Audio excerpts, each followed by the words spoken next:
cette nouvelle séance consacrée au cours, bien au module des régimes constitutionnels comparés, et pendant laquelle nous allons aborder un nouveau chapitre relatif au régime parlementaire et plus spécifiquement, nous allons prendre comme exemple le régime parlementaire britannique. Donc, je vais essayer de vous expliquer tout ça à travers quelques diapos. Donc, voilà, donc le régime britannique, le régime parlementaire, ou bien ce qu'on appelle la séparation souple des pouvoirs. Donc, durant ce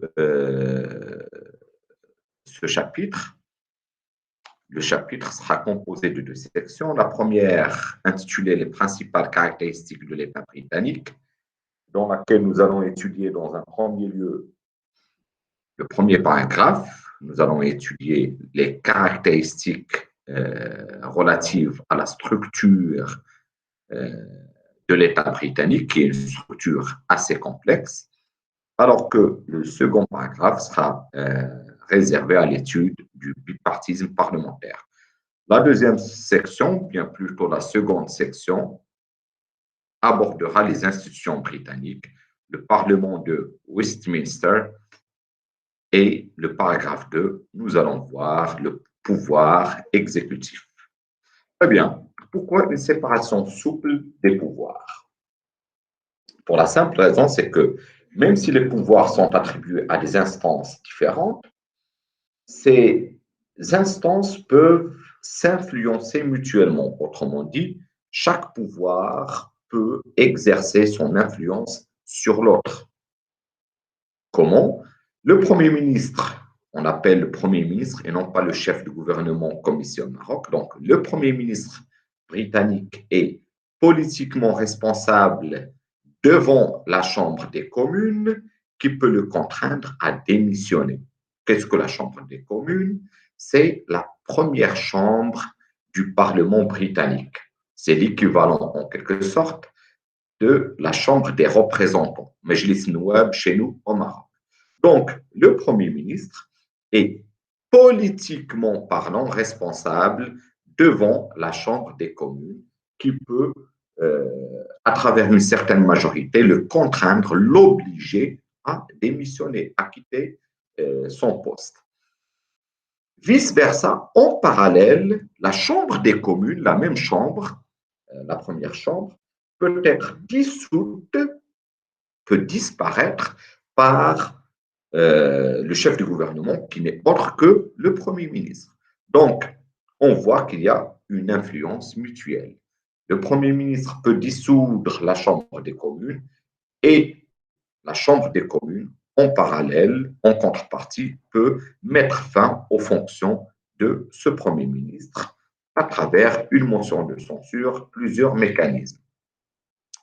Pourquoi nous parlons-nous d'un régime parlementaire? Pour la simple raison, c'est que il est basé sur l'équation suivante. Ce sont les citoyens qui vont élire les membres de la Chambre des communes, qui représentent une partie du pouvoir législatif, parce qu'on a la Chambre des Lords, la seconde chambre du Parlement. Donc, la Chambre des communes représente juste la première partie du pouvoir législatif.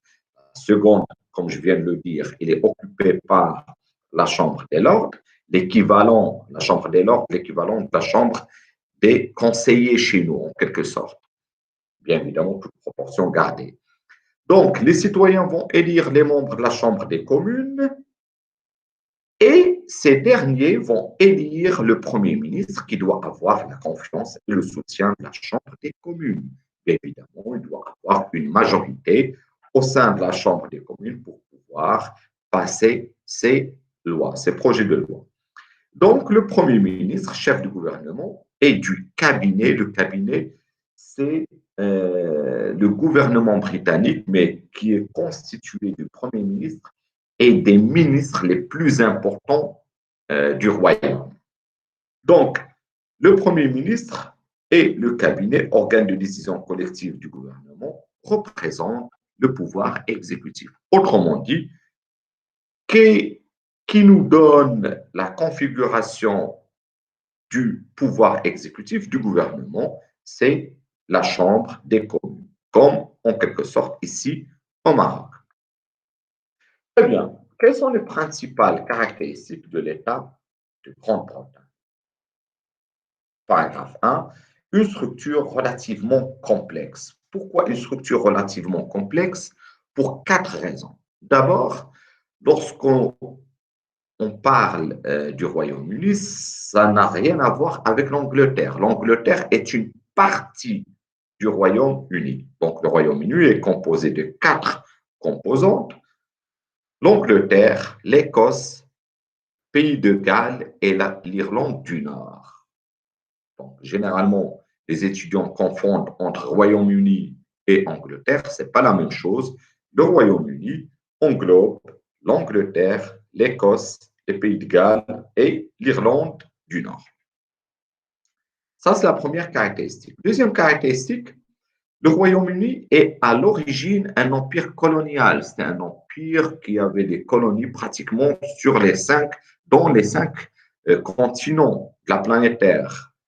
Donc, le Royaume-Uni est à l'origine un empire colonial et il a su garder des liens privilégiés dans le cadre de ce qu'on appelle le Commonwealth, l'association, où c'est une sorte d'association où une communauté politique volontaire, ça ne veut pas dire que le Commonwealth, le Royaume-Uni, c'est toujours le colonisateur de plusieurs États. Non, ce sont des États qui, dans la majorité, étaient d'anciennes colonies du Royaume-Uni et qui, après leur indépendance, ont préféré garder les liens avec leurs anciens colonisateurs.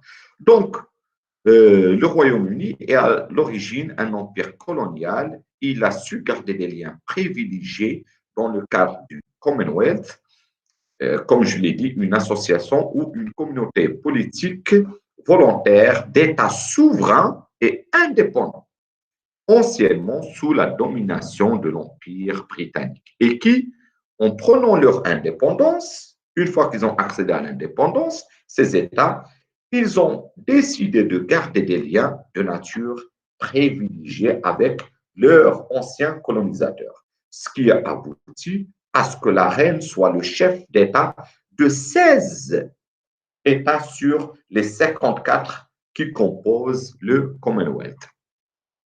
Alors, voici un petit schéma des membres du Commonwealth. Comme je vous l'ai dit, 54 États. Vous avez trouvé Jamaïca, le Kenya, etc., Malawi, etc., Seychelles, etc., etc. Troisième caractéristique, absence d'une constitution écrite. Donc, vous l'avez déjà étudié dans le droit constitutionnel, vous savez qu'il y a une différence entre les États dotés d'une constitution écrite et ceux qui ne sont pas dotés d'une constitution écrite, une constitution non écrite. Donc, l'exemple type a toujours été le Royaume-Uni. Donc, ils ont une constitution non écrite, mais elle est basée sur l'habeas corpus de 1679 et Bill of Rights de 1689.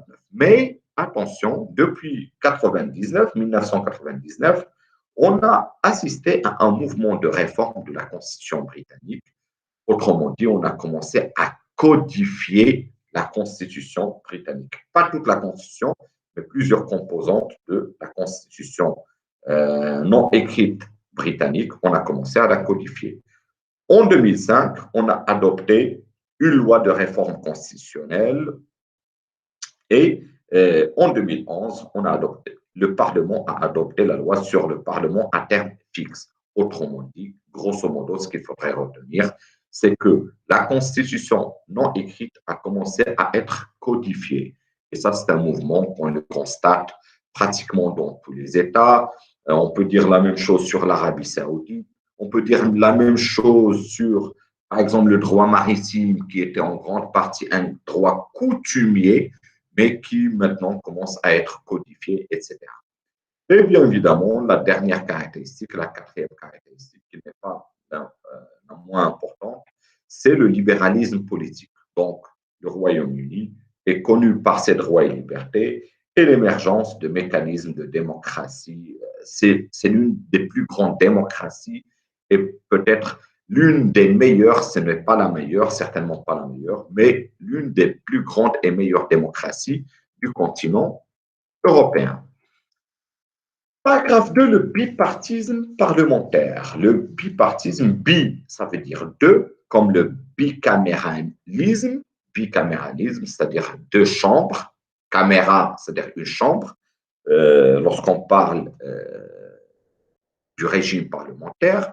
Là, on a le bipartisme parlementaire, c'est-à-dire deux partis politiques qui ont pendant plusieurs années monopolisé la vie politique parlementaire. On a d'un côté les conservateurs, le parti des conservateurs, qui est caractérisé par la défense des pouvoirs royaux, plus un capitalisme classique. Ça veut dire quoi un capitalisme classique? C'est-à-dire que pour les conservateurs, l'État ne devrait pas intervenir trop dans l'économie, dans le marché. Donc, ils sont pour la limitation des pouvoirs de l'État dans l'économie et qui est très hostile à l'Europe. D'ailleurs, le chef de file de ce parti, c'est Boris Johnson actuellement. Et si vous suivez l'actualité, vous allez comprendre que, et vous l'avez vu, Boris Johnson avait misé lors de sa campagne électorale sur le Brexit, le fait de quitter l'Union européenne. Et il y a quelques jours, ce projet a été concrétisé et donc ils ont quitté l'Union européenne.